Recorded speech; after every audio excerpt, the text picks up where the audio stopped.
வங்கக்கடலில் நிலவும் காற்றழுத்த தாழ்வு பகுதி இன்று காற்றழுத்த தாழ்வு மண்டலமாக வலுப்பெறவுள்ளது. இதனால் மயிலாடுதுறை, நாகை, தஞ்சை, திருவாரூரில் இன்று மிக கனமழை பெய்ய வாய்ப்புள்ளதாக சென்னை வானிலை ஆய்வு மையம் தெரிவித்துள்ளது. கடலூர், விழுப்புரம், அரியலூர், சிவகங்கை, புதுக்கோட்டை, ராமநாதபுரம் ஆகிய மாவட்டங்களில் கனமழைக்கு வாய்ப்புள்ளதாக வானிலை ஆய்வு மையம் கூறியுள்ளது. சென்னை மற்றும் புறநகர் பகுதிகளில் நகரின் ஒரு சில இடங்களில் இடி மின்னலுடன் கூடிய லேசானது முதல் மிதமான மழை பெய்யக்கூடும் என தெரிவித்துள்ளது.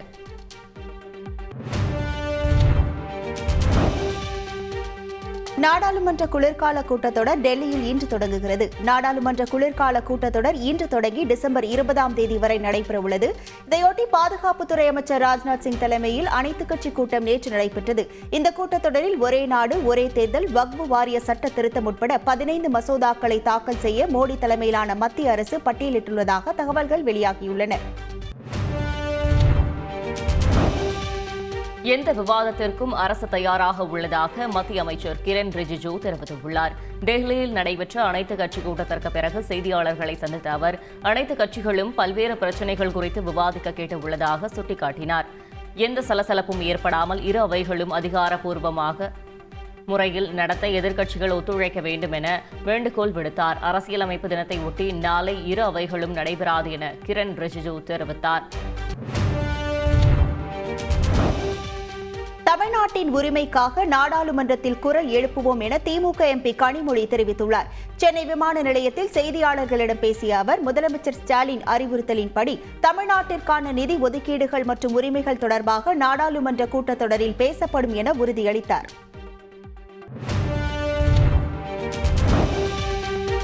சென்னையில் நடைபெற்ற முத்தமிழ் பேரவையின் பொன்விழா ஆண்டு இசை விழாவில் கலந்து கொண்ட முதலமைச்சர் ஸ்டாலின் கலைஞர்களுக்கு விருதுகளை வழங்கி கௌரவித்தார். முன்னதாக விழாவில் சிறப்புரையாற்றிய முதல்வர், கடந்த ஆண்டு கலைஞர் பெயரில் விருது வழங்க கேட்டுக் கொண்ட நிலையில் இந்த ஆண்டு கலைஞர் விருது வழங்கப்படுவதற்கு நன்றி தெரிவித்தார். தொடர்ந்து எங்கும் தமிழ், எதிலும் தமிழ் என்பது போல இசையிலும் தமிழ் இருக்க வேண்டும் என அவர் தெரிவித்தார். எந்த கட்சியாலும் தேர்தலில் தொடர்ந்து வெற்றி பெற முடியாது என பேசியுள்ள எடப்பாடி பழனிசாமி, திமுக தோல்வியை சந்தித்தது இல்லையா என கேள்வி எழுப்பினார். சென்னை மாநகரத்தில் முன்னாள் முதலமைச்சர் ஜானகி ராமச்சந்திரன் நூற்றாண்டு விழாவில் உரையாற்றிய அவர், எம்ஜிஆரை காட்டிலும் ஜெயலலிதாவிற்கு திமுக பல இன்னல்களை கொடுத்ததாக குறிப்பிட்டார். தமிழகத்தை நீண்ட நாள் ஆட்சி செய்தது அதிமுக தான் என பெருமிதம் தெரிவித்த எடப்பாடி பழனிசாமி, 15 மாதங்களே இருப்பதால் தேர்தலுக்கு தயாராகுங்கள் என தொண்டர்களுக்கு அழைப்பு விடுத்தார். சென்னையில் நடைபெற்ற ஜானகி நூற்றாண்டு விழாவில் AI தொழில்நுட்பம் மூலம் எம்ஜிஆர் பேசியதை ஒன்ஸ் மோர் கேட்டு அதிமுக தொண்டர்கள் உற்சாகமடைந்தனர். பேருந்து வந்த பெரியோரே, தாய்மார்கள், என் ரத்தத்தின் ரத்தமான சுதந்திர புத்திரே, உங்க அனைவருக்கும் வணக்கம். எல்லோரும் நல்லா இருக்கீங்களா? சாப்பிட்டீங்களா? ரொம்ப நல்லது. நான் எப்போதும் உங்களோடு தான் இருக்கின்றேன்.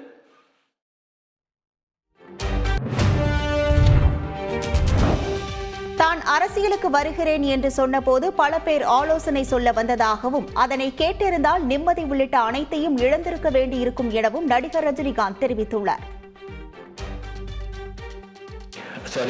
நான் பள்ளியில் அரசியலுக்கு நான் வர்றேன்னு சொன்னேன். அதுக்கப்புறம் நிறைய பேர் சந்திச்சேன், நிறைய பேர் ஆலோசனை சொல்ல வர்றாங்க. அந்த ஆலோசனையில கேட்டா நம்ம அவ்வளவுதான், எல்லாத்தையும் எழுந்து நிம்மதி எல்லாமே எழுந்து போட வேண்டியதுதான். அது தெரிஞ்சு சொல்றாங்களா தெரியாம சொல்றாங்களா அப்படின்னு தெரியாது. ராமகிருஷ்ண பரமஹம்சர் சொல்லுவாங்க, ஏதாவது ஒரு முடிவு எடுக்கும்போது அந்த முடிவை எடுக்கும்போது அந்த முடிவுனால உனக்கு மட்டும் சந்தோஷ திருப்தியா, அதனால மற்றவங்களுக்கு சந்தோஷ திருப்தியா யோசனை பண்ணிப்பாரு.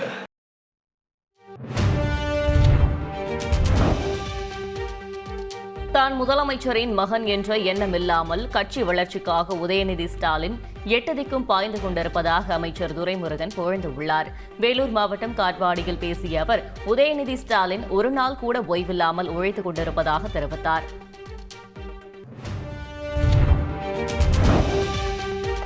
தமிழ்நாட்டில் யாரும் தனித்து நின்று ஆட்சி அமைக்க முடியாத சூழல் காலம் காலமாக உள்ளதாக தமிழக காங்கிரஸ் கமிட்டி தலைவர் செல்வ பெருந்தகை தெரிவித்துள்ளார். கூட்டணி இல்லாமல் எந்த கட்சியும் வெற்றி பெற முடியாது என கூறியுள்ள அவர், 2006இல் காங்கிரஸ் திமுகவிற்கு வெளியிலிருந்து ஆதரவு அளித்தது என்றார். முழுமையாக மெஜாரிட்டி பெற்று ஆட்சி அமைக்க முடியுமா என்பது மிகப்பெரிய கேள்விதான் என்றும் அவர் கூறினார். அதானியை காப்பாற்ற பாஜகவும் திமுகவும் போட்டி போடுவதாக நாம் தமிழர் கட்சியின் தலைமை ஒருங்கிணைப்பாளர் சீமான் விமர்சித்துள்ளார். அதானி மீது அமெரிக்க அரசு வழக்குப்பதிவு செய்தது நாட்டிற்கே அவமானம் எனவும், அதானி லஞ்சம் கொடுத்ததாக குற்றம் சாட்டப்பட்ட பட்டியலில் தமிழ்நாடு இருப்பது அதிர்ச்சி அளிப்பதாகவும் குறிப்பிட்டுள்ளார். அதானி மீது நடவடிக்கை எடுக்காமல் நாட்டு மக்களுக்கு பாஜக துரோகம் செய்துள்ளதாக சாடியுள்ள சீமான், அதானிக்கு திமுக அரசு வாசல் திறந்துவிட்டு தமிழர் நலனை அடகு வைப்பதாக குற்றம் சாட்டியுள்ளார். கரூரில் விமான நிலையம் அமைக்கப்பட வேண்டும் என்பது தனது வாழ்நாள் கனவு என அமைச்சர் செந்தில் பாலாஜி தெரிவித்துள்ளார். கரூரில் நடைபெற்ற தொழிற்கூட்டமைப்பின் 2030 விஷன் என்ற கூட்டத்தில் பேசிய அமைச்சர், கரூரில் விரைவில் விமான நிலையத்திற்கு இடம் தேர்வு செய்யப்பட்டு முதல்வரின் கவனத்திற்கு கொண்டு செல்லப்படும் என்றார். மேலும் கரூரில் மினி டைட்டில் பார்க் வர்த்தக மையம் அமைப்பதற்கான ஏற்பாடுகள் நடந்து வருவதாக அமைச்சர் செந்தில் பாலாஜி தெரிவித்தார்.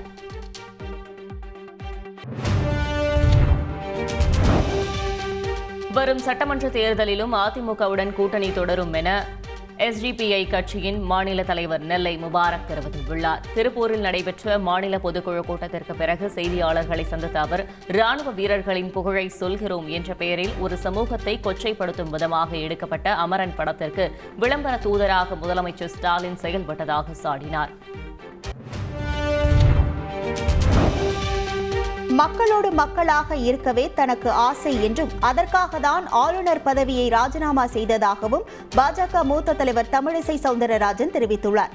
தென்காசி மாவட்டம் சங்கரன் கோவிலில் பேசிய அவர், இப்படி திரும்பினால் ஜூஸ் வேண்டுமா, அப்படி திரும்பினால் பிரியாணி வேண்டுமா என பணியாளர்கள் கேட்பர் என்று கூறினர். ஆளுநர் வாழ்க்கை என்பது சாதாரண வாழ்க்கை அல்ல எனவும் தமிழிசை சவுந்தரராஜன் தெரிவித்தார். புதுச்சேரியில் போஸ்டர் ஒட்டிய விவகாரம் தொடர்பாக காங்கிரஸ் கட்சியைச் சேர்ந்த சகோதரர்களை தாவேக்கவினர் வீடு புகுந்து தாக்கும் காட்சிகள் வெளியாகியுள்ளது. சிவபெருமாள், சூரியமூர்த்தி ஆகியோரை தாக்கி அங்கிருந்த பொருட்களை உடைத்ததுடன் காங்கிரஸ் கட்சியின் கொடிகளை ரோட்டில் வீசி சேதப்படுத்தினர். இது தொடர்பாக தமிழக வெற்றிக் கழக நிர்வாகிகள் அருள், விஜய் உட்பட 10 பேர் மீது வழக்கு பதிவு செய்து போலீசார் தேடி வரும் நிலையில் தற்போது தாக்குதல் காட்சிகள் வைரலாகியுள்ளது.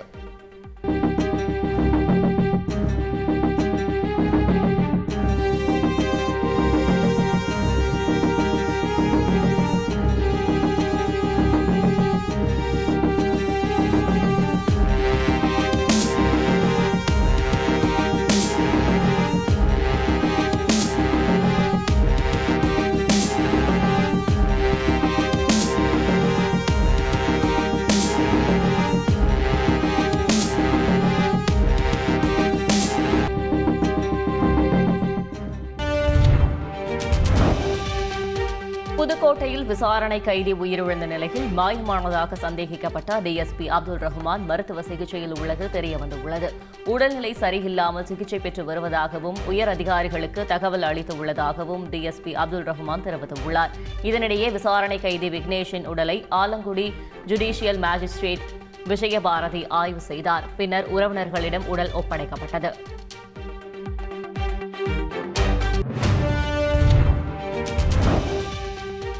ஐஏஎஸ் அதிகாரி ராதாகிருஷ்ணன் பெயரில் போலி சமூக வலைதள பக்கம் தொடங்கிய மர்ம கும்பல் அவரது நண்பரிடமே கைவரிசை காட்ட முயன்றது அதிர்ச்சியை ஏற்படுத்தியுள்ளது.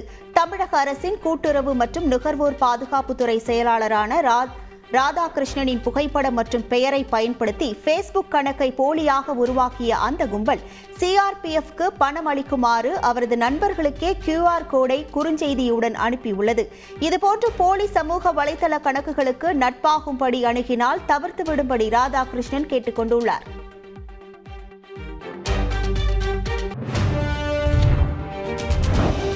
சென்னை தாம்பரத்தை அடுத்த பெருங்களத்தூரில் கடும் போக்குவரத்து நெரிசல் ஏற்பட்டது. வண்டலூரிலிருந்து தாம்பரம் நோக்கி வரும் GST சாலை பகுதியில் வாகனங்கள் நேற்றிரவு ஊர்ந்து சென்றன. பெருங்களத்தூர் மேம்பாலம் மற்றும் GST சாலையில் ஏராளமான வாகனங்கள் அணிவகுத்து நின்றன. இதன் தொடர்ச்சியாக தாம்பரம் பேருந்து நிலையம் பகுதியிலும் கடும் போக்குவரத்து நெரிசல் ஏற்பட்டது.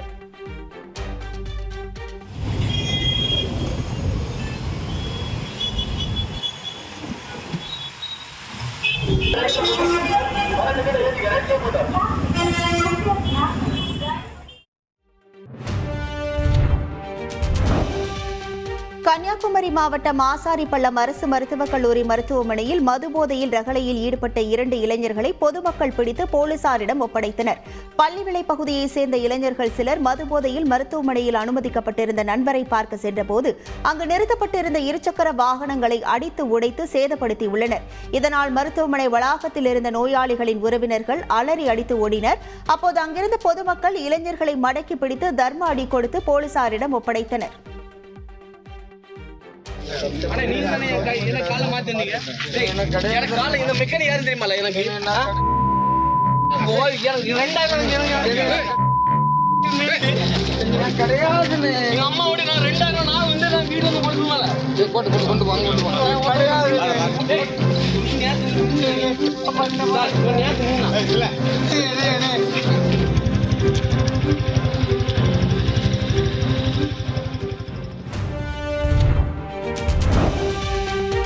மகாராஷ்டிராவில் சிவசேனா கட்சியின் சட்டமன்ற குழு தலைவராக ஏக்நாத் ஷிண்டே தேர்ந்தெடுக்கப்பட்டார். மும்பையில் உள்ள தனியார் ஹோட்டலில் ஏக்நாத் ஷிண்டே தலைமையிலான சிவசேனா கட்சியின் எம்எல்ஏக்கள் கூட்டம் நடைபெற்றது. இந்த கூட்டத்தில் சிவசேனா கட்சியின் சட்டமன்ற குழு தலைவராக ஏக்நாத் ஷிண்டே அனைவராலும் ஒருமனதாக தேர்ந்தெடுக்கப்பட்டார். முதல்வர் யார் என்பதில் இழுபறி நீடிக்கும் நிலையில் இன்றைக்குள் கூட்டு முடிவு எடுக்கப்பட்டு அறிவிப்பு வெளியாகும் என தகவல் வெளியாகியுள்ளது. ஜார்க்கண்டில் ஆட்சி அமைக்க ஹேமந்த் சோரன் உரிமை கோரினார். நடந்து முடிந்த ஜார்க்கண்ட் சட்டப்பேரவை தேர்தலில் ஜார்க்கண்ட் முக்தி மோர்ச்சா கூட்டணி 56 இடங்களில் வெற்றி பெற்று ஆட்சியை தக்கவைத்தது. தொடர்ந்து காங்கிரஸ் கட்சி ஆதரவுடன் மீண்டும் முதலமைச்சராக தேர்ந்தெடுக்கப்பட்ட ஹேமந்த் சோரன் மாநில ஆளுநர் சந்தோஷ் கங்வாரை சந்தித்து ஆட்சி அமைக்க உரிமை கோரினார். பின்னர் செய்தியாளர்களை சந்தித்த அவர் வருகிற 28ஆம் தேதி புதிய அமைச்சரவையின் பதவியேற்பு விழா நடைபெறும் என அறிவித்தார்.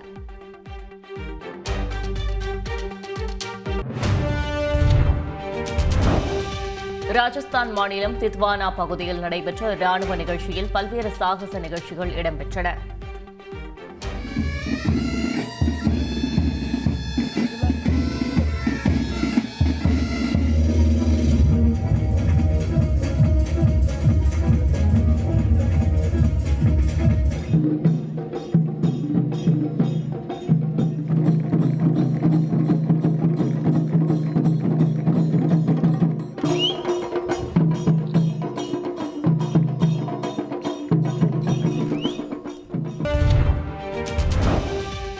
முதலமைச்சர் உதயநிதி ஸ்டாலினின் பிறந்த நாளை முன்னிட்டு அவரது உருவத்தை 5000 சதுர அடியில் 5 லட்சம் கைவிரல் ரேகை பதிவு மூலம் உருவாக்கி மாணவ மாணவிகள் உலக சாதனை படைத்துள்ளனர்.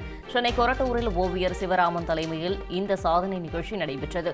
அவர்களுக்கு அமைச்சர் சேகர் பாபு, சென்னை மாநகராட்சி மேயர் பிரியா ராஜன் ஆகியோர் பதக்கங்கள் மற்றும் சான்றிதழ்கள் வழங்கி பாராட்டு தெரிவித்தனர்.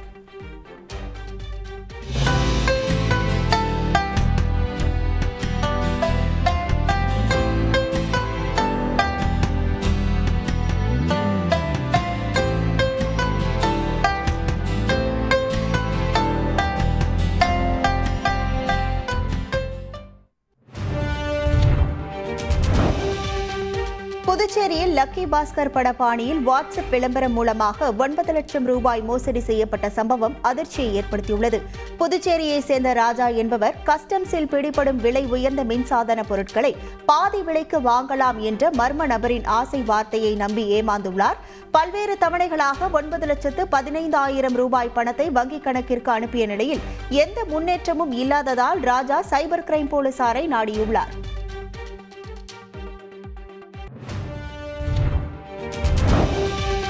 சிவகங்கை அருகே போலீஸ் எஸ்ஐயை வெட்ட முயற்சித்த பிரபல ரவுடிக்கு கால்முறிவு ஏற்பட்டது. சாமியார்பட்டி விளக்கு அருகே போலீசார் வாகன சோதனையில் ஈடுபட்டிருந்த போது இனோவா கார் ஒன்று நிற்காமல் சென்றுள்ளது. இதனையடுத்து காரை போலீசார் துரத்தி சென்ற நிலையில் உப்பாற்று பாலம் அருகே காரில் இருந்து இறங்கிய நபர் விரட்டி வந்த சார்பு ஆய்வாளரை அரிவாளால் வெட்ட முயன்றுள்ளார். அதிர்ஷ்டவசமாக அவர் தப்பிய நிலையில் அங்கிருந்து ஓடிய குற்றவாளி காலிடறி கீழே விழுந்ததில் வலது காலில் எலும்பு முறிவு ஏற்பட்டது. இதனையடுத்து அவரிடம் விசாரித்ததில் அவர் புதுப்பட்டி கிராமத்தைச் சேர்ந்த தனசேகர் என்பதும் அவர் மீது தமிழகத்தின் பல்வேறு பகுதியில் ஆள் கடத்தல், கொலை முயற்சி உள்ளிட்ட பல்வேறு வழக்குகள் இருப்பது தெரியவந்தது.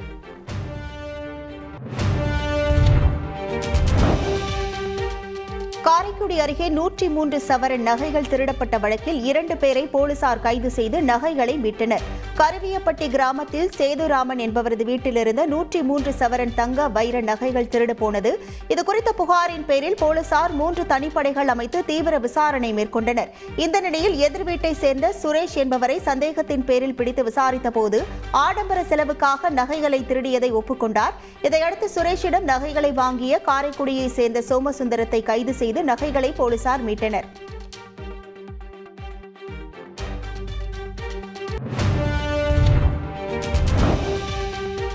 அரசு பேருந்து ஓட்டுநரை வடமாநில லாரி ஓட்டுநர்கள் வாளால் வெட்ட முயன்ற சம்பவம் நாமக்கல் கரூர் தேசிய நெடுஞ்சாலையில் பெரும் பரபரப்பை ஏற்படுத்தியிருக்கிறது.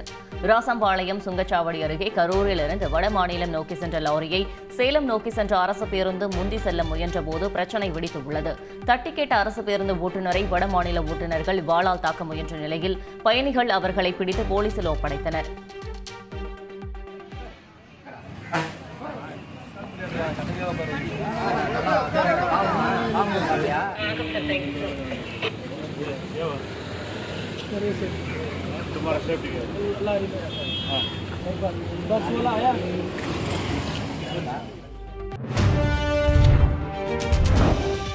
மதுராந்தகம் அருகே மதுபான கடையை முற்றுகையிட்டு 100க்கும் மேற்பட்ட பெண்கள் தர்ணாவில் ஈடுபட்டனர். கீழ்மருவத்தூர் பகுதியில் உள்ள மதுக்கடையில் மது வாங்குவோர் சாலையிலேயே அமர்ந்து மது அருந்துவதால் அந்த வழியாக பெண்கள் குழந்தைகள் செல்ல முடியாத சூழல் நிலவுவதாக புகார் எழுந்தது. இதுகுறித்து புகார் அளித்தும் நடவடிக்கை எடுக்காததால் பெண்கள் மதுக்கடையை முற்றுகையிட்டு தர்ணா போராட்டத்தில் ஈடுபட்டனர். சமரசம் செய்ய முயன்ற போலீசாருடன் வாக்குவாதத்தில் ஈடுபட்டதால் பரபரப்பான சூழல் நிலவியது.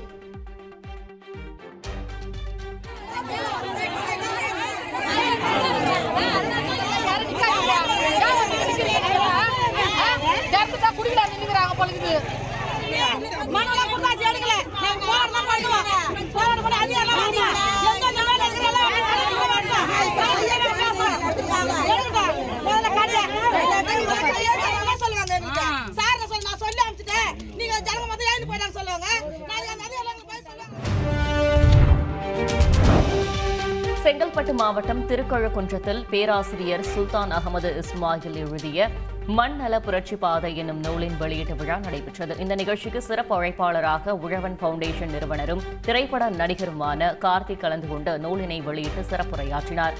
அப்பொழுது அவர் கூறுகையில், சினிமா வெளிச்சத்திலிருந்து விவசாயிகளுக்கு பெரிதாக ஏதும் உதவ முடியவில்லை என்றாலும் கூட எங்களது சேவை விவசாயிகளுக்கு ஒரு அணில் சேவையாக இருக்கும் என தெரிவித்தார்.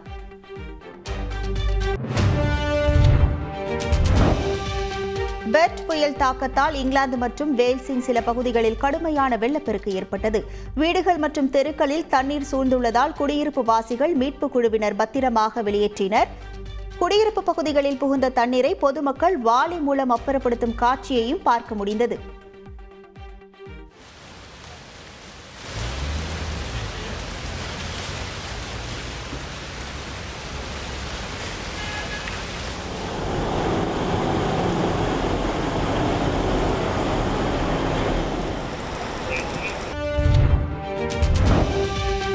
மதுரை மாவட்டத்தில் டங்ஸ்டன் எனும் கனிமம் எடுக்க ஒப்புதல் வழங்கிய மத்திய அரசை கண்டித்த முல்லை பெரியாறு பாசன விவசாயிகள் மதுரை மாவட்டத்தை பாதுகாக்கப்பட்ட வேளாண் மண்டலமாக அறிவிக்க வேண்டும் என சங்க கூட்டத்தில் தீர்மானம் நிறைவேற்றியுள்ளனர்.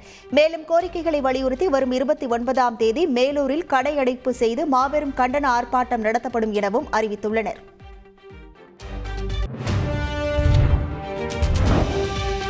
திருப்பூர் மாவட்டம் பல்லடம் அருகே விளை நிலத்தில் எண்ணெய் குழாய் பதிக்க எதிர்ப்பு தெரிவித்து விவசாயிகள் தொடர் போராட்டத்தில் ஈடுபட்டு வருகின்றனர். கோவை சூலூரிலிருந்து பல்லடம் வழியாக முத்தூர் வரை பாரத் பெட்ரோலியம் நிறுவனத்தின் எண்ணெய் குழாய் பதிக்கும் பணிகள் நடைபெற்று வருகிறது. இதற்கு எதிர்ப்பு தெரிவித்து சுக்கம்பாளையம், கோடங்கிப்பாளையம் பகுதி விவசாயிகள் 3வது நாளாக உண்ணாவிரதம் மற்றும் காத்திருப்பு போராட்டத்தில் ஈடுபட்டுள்ளனர். குழாயை விளைநிலத்தில் பதிக்காமல் சாலையோரத்தில் கொண்டு செல்ல வலியுறுத்தும் விவசாயிகள் வீடுகளில் கருப்பு கொடி கட்டி போராட்டத்தில் அறிவித்துள்ளனர்.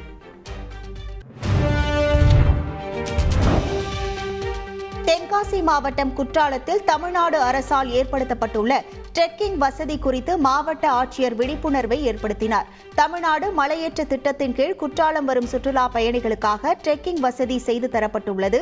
குற்றாலம் வனசரகம் முதல் செண்பகாதேவி அருவி வரை உள்ள இந்த ட்ரெக்கிங் வசதியை ஏராளமான சுற்றுலா பயணிகள் ஆன்லைனில் முன்பதிவு செய்து பயன்படுத்துகின்றனர். இந்த திட்டம் குறித்து விழிப்புணர்வை ஏற்படுத்தும் நோக்கில் மாவட்ட ஆட்சியர், காவல் கண்காணிப்பாளர் உள்ளிட்ட 25 அதிகாரிகள் இந்த பாதையில் ட்ரெக்கிங் மேற்கொண்டனர்.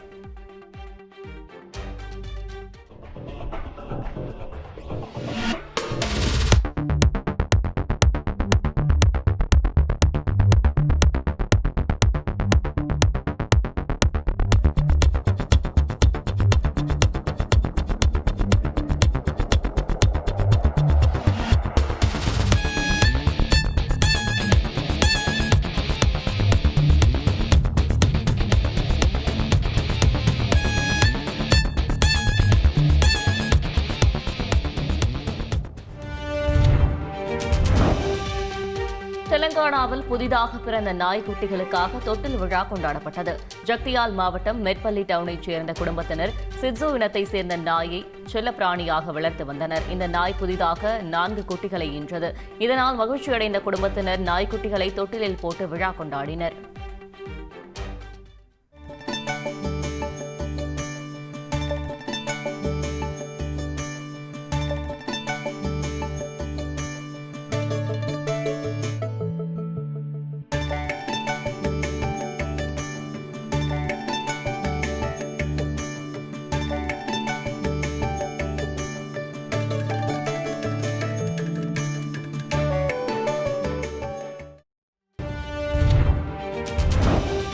மகாராஷ்டிரா மாநிலம் தானே அருகே அம்பர்நாத் பகுதியில் மருந்து தயாரிக்கும் தொழிற்சாலையில் பயங்கர தீ விபத்து ஏற்பட்டது. தீ மளமளவென பரவி கொழுந்துவிட்டு எரிந்தது. தகவலறிந்த தீயணைப்புத் துறையினர் சம்பவ இடத்திற்கு விரைந்து தீயை அணைக்க போராடினர். இந்த விபத்தில் ஏராளமான பொருட்கள் தீயில் எரிந்து சேதமடைந்தன.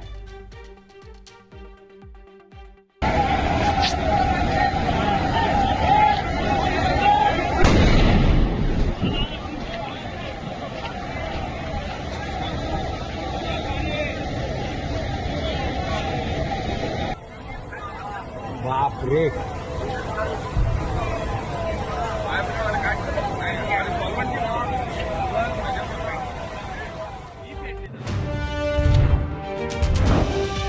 பிலிப்பைன்ஸ் தலைநகர் மணிலாவில் ஏற்பட்ட பயங்கர தீ விபத்தில் 2000க்கும் மேற்பட்ட குடும்பங்கள் வீடுகளை இழந்துள்ளனர். டோண்டோவில் உள்ள குடியிருப்பு பகுதியில் இந்த தீ விபத்து நிகழ்ந்துள்ளது. நெருக்கமாக வீடுகள் இருந்த காரணத்தால் தீயானது மளமளவென பரவியது. இதையடுத்து அங்கு வசித்த மக்கள் அவசரமாக வெளியேற்றப்பட்டனர். வீடுகள் முழுவதும் தீக்கிரையான நிலையில் சுமார் 2000 குடும்பங்கள் பாதிக்கப்பட்டுள்ளனர்.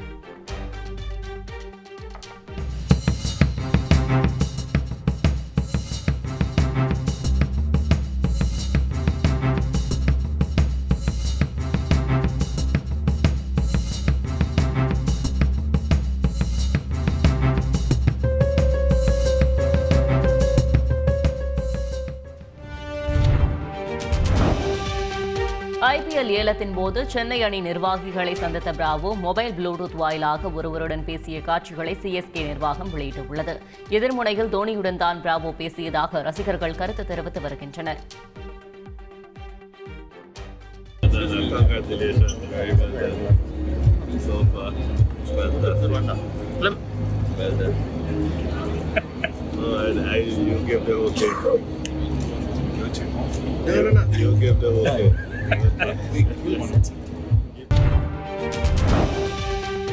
மதுரை அருகே மேம்பாலத்தில் எகிரி குதித்து சடலத்தை சுமந்து சென்ற அவலம் அரங்கேறியுள்ளது.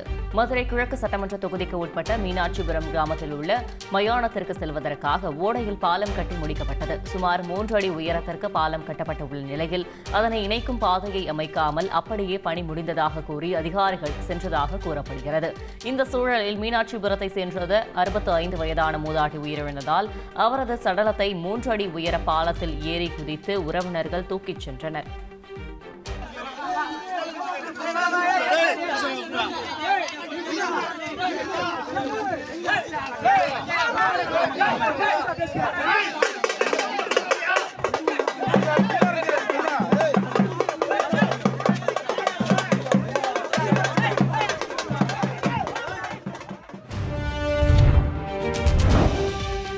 திருப்பூர் மாவட்டம் தாராபுரம் அருகே பெற்ற மகளுக்கு கடந்த 4 வருடங்களாக பாலியல் தொல்லை கொடுத்து வந்த தந்தையை போலீசார் கைது செய்து சிறையில் அடைத்தனர்.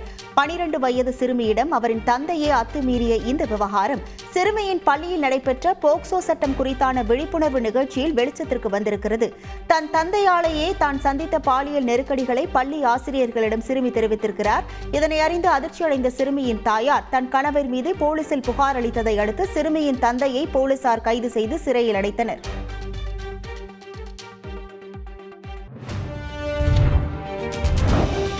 ஈரோடு மாவட்டம் கோபிச்செட்டிப்பாளையம் அருகே கட்டுப்பாட்டை இழந்த சரக்கு வாகனம் ஒன்று சாலையோர வீட்டின் மீது மோதி கவிழ்ந்தது. வாழைத்தார் லோடுடன் சரக்கு வாகனம் ஒன்று சத்தியமங்கலத்திலிருந்து ஊத்துக்குழி நோக்கி சென்றது. இந்த சரக்கு வாகனம் அரசூர் என்ற பகுதியில் கட்டுப்பாட்டை இழந்து சாலையோரமாக இருந்த வீட்டின் மீது மோதி கவிழ்ந்தது. இந்த சிசிடிவி காட்சிகள் வைரலாகி வருகிறது.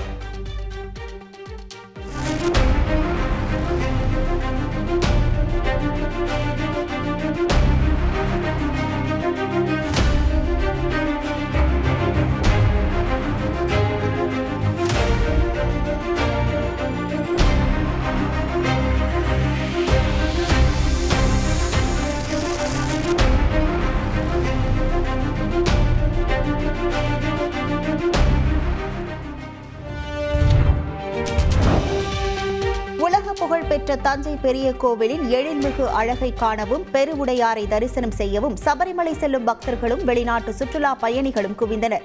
ஊட்டி கொடைக்கானலில் உள்ளதைப் போல் தஞ்சாவூரில் குளுகுளு சீசன் நிலவுவதால் சுற்றுலா பயணிகள் மகிழ்ச்சி அடைந்துள்ளனர். நீலகிரி மாவட்டம் குன்னூர் அருகே மரத்தில் ஏறி விளையாடிக் கொண்டிருந்த சிறுத்தை குட்டியை ஒரு சிலர் தொந்தரவு செய்யும் வீடியோ இணையத்தில் வைரலாகி வருகிறது.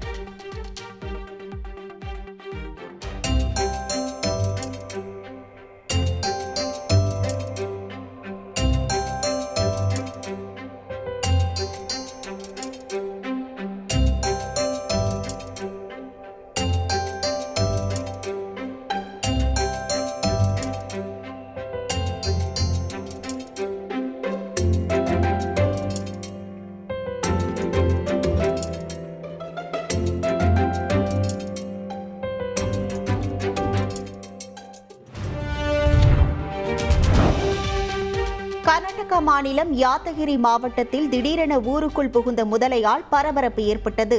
ஷஹாப்பூர் தாலுகா கூலக்கல் கிராமத்திற்குள் புகுந்த முதலை அப்பகுதியில் உள்ள குளத்தினில் புகுந்தது. முதலையை கிராம மக்கள் ஒன்று கூடி வலை வீசி பிடித்தனர். இதனையடுத்து முதலையானது வனத்துறையினரிடம் ஒப்படைக்கப்பட்டது.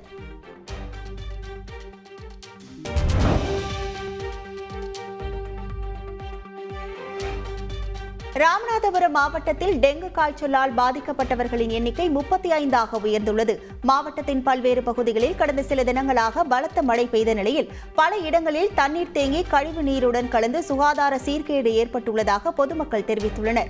ராமநாதபுரம் மாவட்டத்தில் டெங்கு காய்ச்சலால் பாதிக்கப்பட்டவர்கள் அரசு மருத்துவக் கல்லூரி மருத்துவமனை மற்றும் மாவட்டத்தில் உள்ள பிற அரசு மருத்துவமனைகள் மற்றும் தனியார் மருத்துவமனைகளில் சிகிச்சைக்காக அனுமதிக்கப்பட்டுள்ளனர். இதனிடையே வைரஸ் மற்றும் காய்ச்சலால் 800க்கும் மேற்பட்டோர் பாதிக்கப்பட்டு தனியார் மற்றும் அரசு மருத்துவமனைகளில் சிகிச்சை பெற்று வருகின்றனர். அரியலூர் ஜெயங்கொண்டம் தேவாங்க முதலியார் தெரு பகுதியில் உயர்கொண்டான் ஏரி மதகு ஓரத்தில் கொள்ளிடம் கூட்டு குடிநீர் ராட்சத குழாயின் இருபுறமும் உடைப்பு ஏற்பட்டு கடந்த 6 மாதங்களுக்கு மேலாக குடிநீர் வீணாகி வருகிறது. இதுகுறித்து அதிகாரிகளுக்கு பலமுறை புகார் தெரிவித்தும் இதுவரை எந்த நடவடிக்கையும் எடுக்கவில்லை என குற்றம் சாட்டப்பட்டுள்ளது. நாளொன்றிற்கு 5000 லிட்டர் நீருக்கு மேலாக வீணாகிறது என பொதுமக்கள் வேதனை தெரிவிக்கின்றனர்.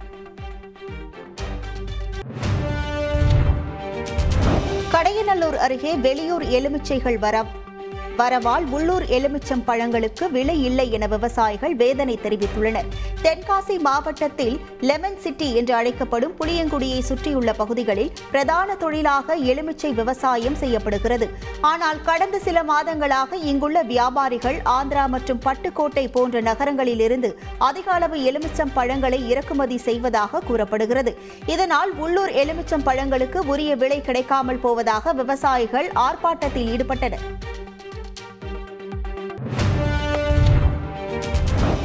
வேப்பூர் அருகே சிறுத்தை நடமாட்டம் என பரவிய செய்தி வதந்தி என வனத்துறையினர் ஒலிபெருக்கி மூலம் அறிவிப்பு செய்து வருகின்றனர். கடலூர் மாவட்டம் வேப்பூர் அடுத்துள்ள மளிகைமேடு கிராமத்தில் சிறுத்தை நடமாட்டம் இருப்பதாக வாட்ஸ்அப் மூலம் செய்தி பரவியதை அடுத்து விவசாயிகள் தங்களது சொந்த நிலத்திற்கு சென்ற அச்சப்பட்டும் ஆடு மாடுகளை மேய்ச்சலுக்கு ஓட்டி செல்வதற்கு பயந்தும் வீட்டிலேயே முடங்கினர். இதுகுறித்து ஆய்வு நடத்திய வனத்துறையினர் சிறுத்தையின் நடமாட்டம் குறித்து எந்த கால் தடமும் கிடைக்கவில்லை எனவும் இந்த தகவல் அனைத்தும் வதந்தி எனவும் ஒலிபெருக்கி மூலம் விழிப்புணர்வு ஏற்படுத்தி வருகின்றனர். நீலகிரி மாவட்டம் கூடலூரில் குடியிருப்பு பகுதியில் தென்னங்கீற்றுடன் மக்னா யானை உலா வந்ததால் பரபரப்பு நிலவியது. கூடலூர் நகர பகுதியில் உள்ள ராஜகோபாலபுரம் குடியிருப்புக்குள் காலை வேளையில் தும்பிக்கையில் தென்னங்கீற்றுடன் யானை நடமாடியதால் குடியிருப்பு வாசிகள் அச்சமடைந்தனர். இந்த யானை குடியிருப்பு நடுவே நடந்து செல்லும் காட்சி சமூக வலைதளங்களில் வைரலாகி வருகிறது.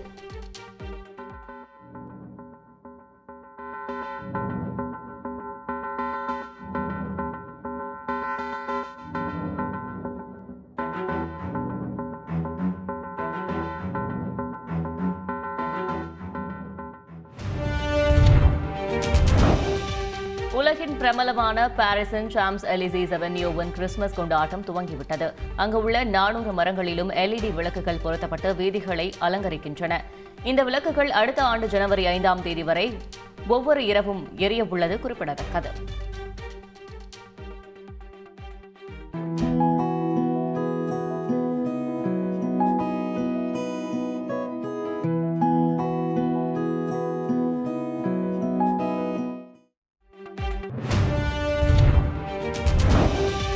தென் அமெரிக்க நாடான பொலிவியாவில் தொடர் கனமழையால் பசாஜா ஹுய்ரா நதியில் வெள்ளப்பெருக்கு எடுத்து ஓடியது.